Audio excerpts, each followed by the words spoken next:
4, Scene 1. The company's stage manager enters the stage.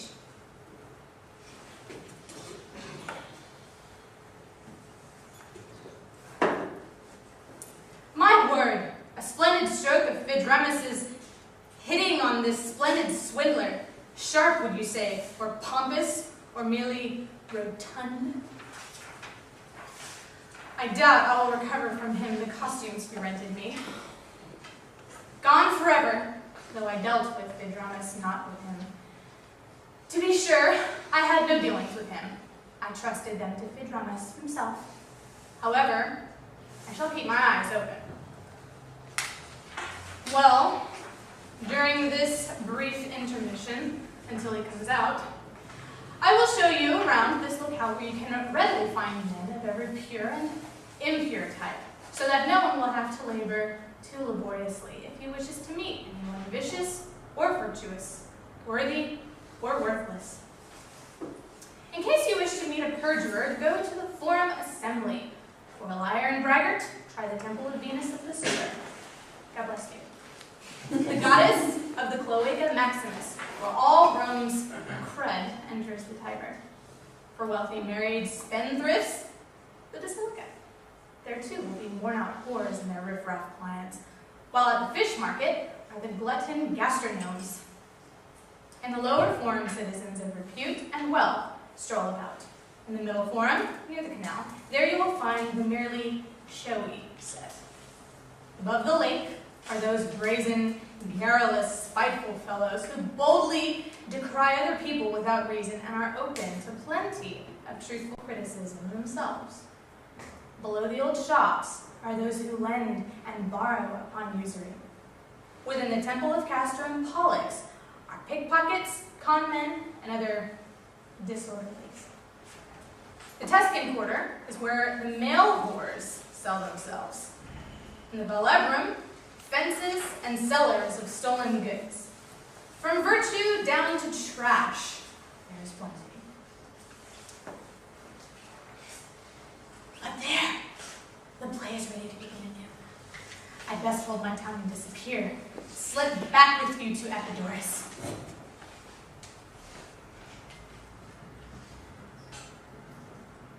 Act 4, Scene 2. Curculio, his slave, Capatix, Lyco, and Planesium enter into the doorway. You go in front, young lady. I cannot watch what is behind me. The captain said that all the jewelry and clothes she had were his, too. Nobody denies it. It is rather better to remind you, however. Remember, if anybody should succeed in claiming her as a free-born girl, you promised you should have all my money back and 120 euros. I will remember. Be easy about that.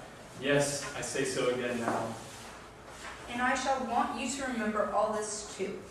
Yes, yes, I'll hand her over to you formally and legally.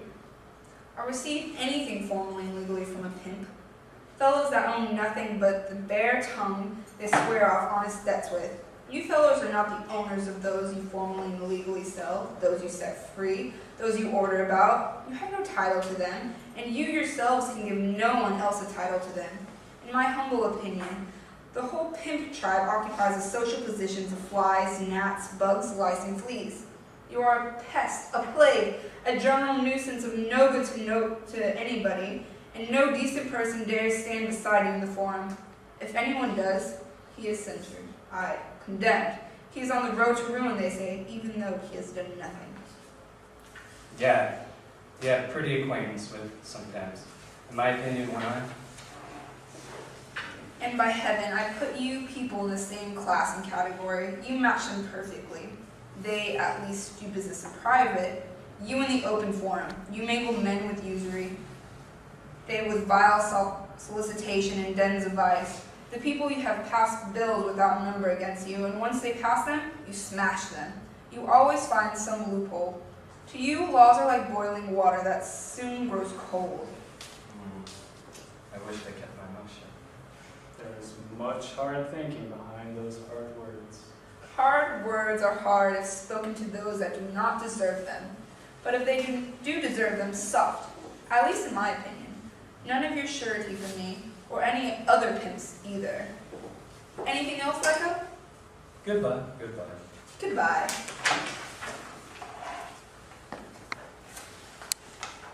Here, you, I say. Out with it, what do you want? Do take care of this girl. Be well treated. She was well brought up at my house, and modestly, I saw to it myself. In case you pity her, what will you pay toward her being well treated? Oh, hang! That is just what you need. What are you crying about, silly? Never you fear. God, good heavens, I have disposed of you well. Now be a good girl, mine. Go along with him prettily, my pretty.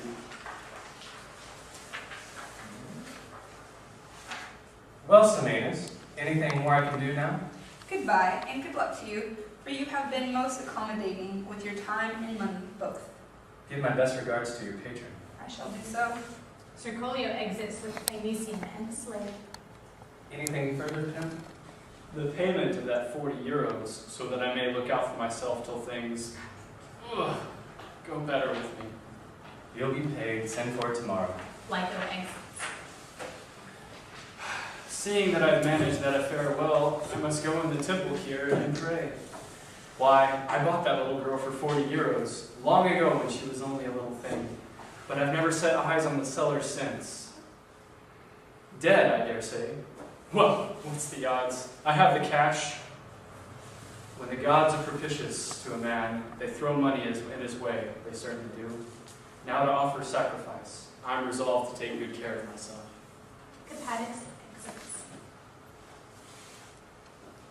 Act 4, Scene 3. There Pontigonus and Lyco enter. 'Tis now no common rage.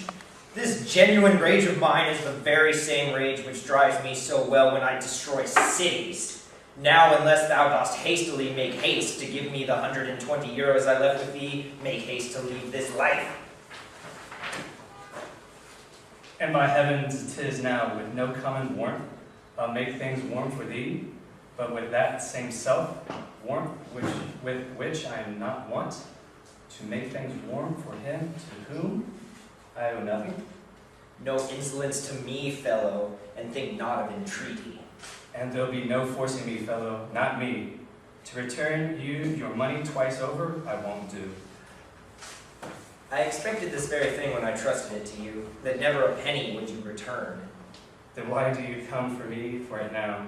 I want to know to whom you returned it. That one-eyed freedman of yours said he was called Semanus. I returned it to him. What one-eyed freeman of mine, what some anuses are you dreaming of, man? Not a single freedman have I got. You act more wisely than certain pimps who do have freedmen and leave them in the lurch. What does this mean? It means I followed your instructions out of regard for you and not to repudiate the man that brought me your own seal. You ass of asses, to trust writing? Not trust what public and private businesses all depends on?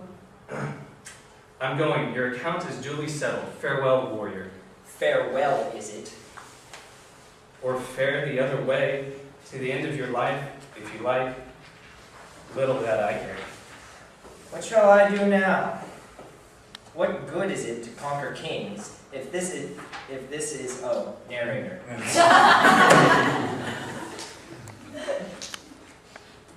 Lyco exits. What shall I do now? What good is it to conquer kings if this shyster can mock me thus?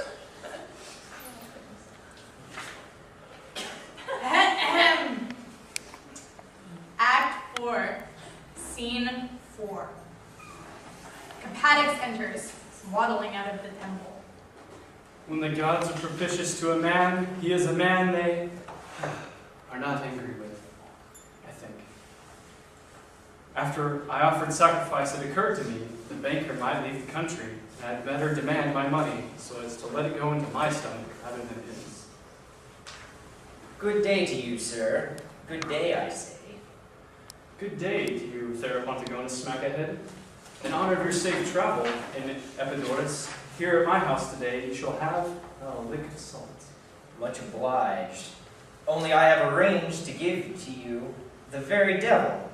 Well, now about that merchandise of mine you have. I have nothing. No need of witnesses. And not a thing do I owe you, not a thing. How is this? What I've sworn I'd do, I've done. Thereupon Antigonus grasps his sword hilt threateningly. Wilt hand over the maiden or not, you bastard, ere I subject thee to this blade of mine? A good sound hiding is what I recommend for you. You needn't try to scare me. She has been taken away, and as for you, you shall be carried away, mark my words. If you go on abusing me, when all I owe you is a thrashing. Me? You threaten me with a thrashing? Yes, and by heaven, I won't threaten. I'll give you one, if you go on annoying me. A pimp to threaten me, and my countless bellicose battles trampled into the dust? Now, so help me well, blade and shield, when I do battle on the field, unless the maiden is handed over to me, I will reduce thee to crumbs that the ants will scatter hereabouts, bit by bit. I swear by my depilatory tweezers, comb, mirror, curling tongs, shears, and bath towel that I no more bother about your braggadocio and bloody bluster than about my servant, which that cleans the privy. And I delivered that girl to the man that brought the cash for you. Who is this man?